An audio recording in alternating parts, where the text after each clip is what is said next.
Olá, que a paz esteja com todo mundo. Que bom que estamos aqui de novo juntos no nosso propósito de 365 dias com a Bíblia. E olha só, já chegamos no dia 75. Hoje a gente vai conversar sobre fé, sobre desobediência e principalmente sobre a misericórdia de Deus, que é simplesmente infinita. Vamos lá mergulhar fundo nessas leituras?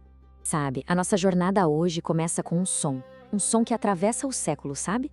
É um grito de desespero, de rebeldia. Imagina só a cena. O povo de Israel tá ali, na beirinha da Terra Prometida. Eles viram cada milagre, cada coisa grandiosa que Deus fez. Mas mesmo assim, um medo toma conta. É como se a lembrança da escravidão, por incrível que pareça, soasse mais segura do que a promessa da liberdade. E esse momento, essa crise de fé, vai ter uma consequência. Nossa, uma consequência bem dura que a gente vai entender melhor hoje. E pra gente entender bem o que aconteceu, o nosso roteiro de hoje é uma verdadeira viagem, viu? A gente começa lá em Atos, com a igreja se expandindo. Depois vamos sentir um pouco da dor e da memória do povo com o Salmo 77. E em seguida vamos direto na fonte dessa dor, lá no livro de Números. E para fechar, a gente amarra tudo com o catecismo, que mostra como essa história toda deságua em Jesus Cristo. Vai ser bem interessante. Então vamos lá, nossa primeira parada é em Antioquia. Pensa num lugar cheio de vida, de fé. A igreja ali estava pulsando, sabe? Cheia de profetas, de doutores. E é bem ali, nesse clima de oração, de jejum, que o Espírito Santo age e começa um capítulo totalmente novo e super decisivo na história da salvação. A missão para levar a palavra aos não-judeus, aos gentios. Vamos olhar isso mais de perto. Não é uma decisão de um comitê, nada disso. É o próprio Espírito Santo que diz: olha, separem para mim o Barnabé e o Saulo. A iniciativa é toda de Deus. E com essa força divina impulsionando eles partem. A primeira parada, a ilha de Chipre. E ali, pessoal, começa a primeira grande viagem missionária. Uma viagem que, sem exagero, iria mudar o mundo para sempre. E logo de cara já tem um confronto daqueles. Um mago chamado Elimas tenta atrapalhar tudo. Ele usa a influência dele para tentar impedir que uma autoridade romana importante, o procônsul, ouvisse a palavra. Mas aí, Saulo, que a partir dali a gente vai conhecer mais como Paulo, cheio do Espírito Santo, enfrenta o mago. Ele repreende Elimas e na mesma hora o mago fica cego. O procônsul vê aquilo e pronto, não tem mais dúvida. Ele abraça a fé, fica maravilhado. É a verdade de Deus vencendo a ilusão de forma clara e poderosa. Seguindo viagem, eles chegam em outra Antioquia, a da Pisídia. E lá, Paulo entra na sinagoga e faz um discurso. Nossa, que discurso! Ele conta a história do povo de um jeito que prende a atenção de todo mundo. Ele começa lá na libertação do Egito, mostrando como Deus sempre esteve presente. Passa pelo tempo dos juízes com todos os seus altos e baixos. Fala dos reis, da escolha de um, da rejeição de outro, até chegar em Davi. E aí vem o ponto principal. Ele conecta tudo e mostra que da descendência de Davi, Deus cumpriu a promessa e enviou o Salvador, Jesus. Agora, vamos fazer uma ponte aqui. Do mesmo jeito que o Paulo olhou para a história para falar de Jesus, o Salmo 77 também faz essa viagem ao passado. Só que o tom aqui é um pouco diferente. É quase um lamento, mas um lamento que ensina, sabe? Como uma lição em forma de música. É um convite para o povo se lembrar quem Deus é e também de como eles agiram. O Salmo já começa com um chamado bem sério. A ideia não é só desabafar um sentimento, é muito mais que isso. É sobre passar adiante uma herança de fé. A história da aliança com Deus não é para ficar guardada num livro empoeirado, não. É uma chama que precisa ser passada de pai para filho, de geração em geração. Para quê? Para que a esperança em Deus continue viva. E claro, para que os erros do passado não se repitam. E aqui a gente chega no ponto central, no coração do Salmo. Um contraste que chega a doer. De um lado, a gente vê a fidelidade de Deus, que é simplesmente inabalável. Ele abriu o mar, guiou o povo com nuvem e fogo, fez chover pão do céu. Do outro lado, a gente vê a infidelidade constante de Israel.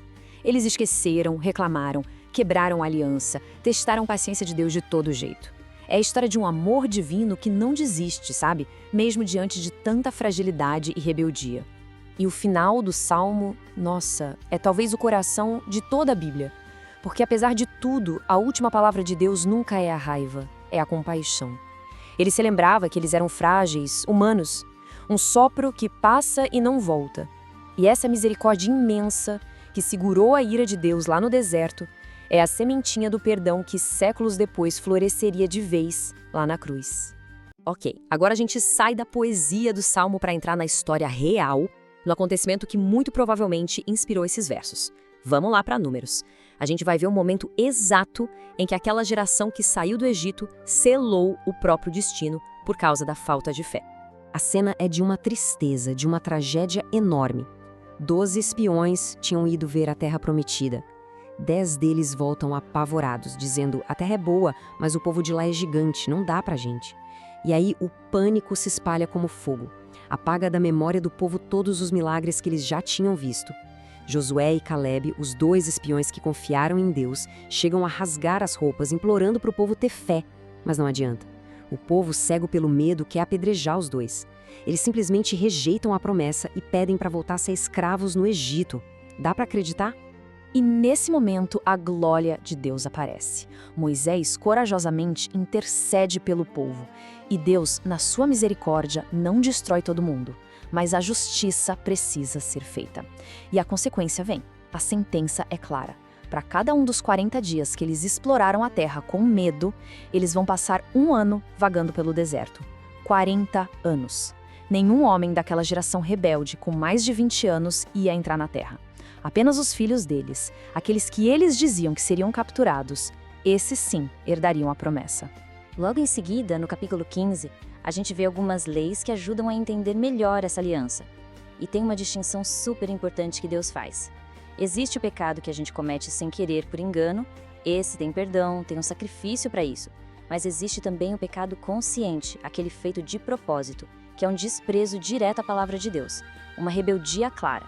Para esse, a consequência era gravíssima. A pessoa era cortada do meio do povo, como aconteceu com o homem que desrespeitou o sábado. E agora, a gente chega no ponto onde tudo se conecta. Toda essa história de infidelidade do povo e de misericórdia de Deus, a promessa de uma terra e o fracasso em chegar lá, toda essa tensão, todo esse drama, encontra a sua resposta, a sua solução definitiva em uma pessoa, Jesus Cristo. O Catecismo nos dá uma chave de leitura que é simplesmente maravilhosa. Ele nos lembra que não foram só as palavras de Jesus que nos ensinaram, sabe? A vida inteira dele é uma revelação. Cada gesto, cada milagre, até aqueles anos todos em silêncio em Nazaré, tudo, absolutamente tudo, faz parte do plano de Deus para nos resgatar e nos mostrar o caminho de volta para Ele. E olha que profundo isso. Cada momento da vida de Jesus conserta e completa a história de Israel. Lembra do povo que foi tentado no deserto e caiu? Pois é, Jesus vai para o deserto e vence a tentação, mostrando o que é obediência de verdade. Lembra que Israel não entrou na Terra Prometida por falta de fé? Jesus inaugura o reino dos céus, a nossa Terra Prometida, que é eterna. A transfiguração dele é um gostinho da glória que o povo perdeu. E a subida dele a Jerusalém, para morrer e ressuscitar, é a nossa entrada definitiva na verdadeira Terra Prometida. Ele abriu caminho para todos nós. Então aquela missão que a gente viu começar lá em Atos, com Paulo e Barnabé, não é uma coisa nova que surgiu do nada. É a continuação, é a expansão da missão do próprio Cristo. É levar para todo mundo, seja judeu ou não, a notícia mais incrível de todas. O caminho para Deus está aberto. E está aberto por causa da vida, da morte e da ressurreição daquele que é a própria fidelidade de Deus em pessoa. Então, para a gente resumir, a nossa jornada hoje foi bem intensa, né? A gente viu o ponto mais baixo da fé de Israel lá no deserto. A gente meditou, junto com o salmista, sobre a paciência inacreditável de Deus. A gente celebrou o início da grande missão da igreja pelo mundo. E, no fim, entendemos que todas essas pontas se amarram em Jesus. Ele é o cumprimento de todas as promessas. Hoje, então, nós lemos juntos Números, capítulos 14 e 15, o Salmo 77, Atos dos Apóstolos, capítulo 13, do versículo 1 ao 25, e os parágrafos 561 a 570 do Catecismo da Igreja Católica. Amanhã tem mais, a gente se encontra aqui para o dia 76. E se essa nossa conversa aqui hoje ajudou de alguma forma, não se esqueça de se inscrever aqui no canal e ativar o sininho para não perder nenhum dia dessa nossa caminhada, tá bom? Que a palavra de Deus ilumine sempre o nosso caminho. Até amanhã!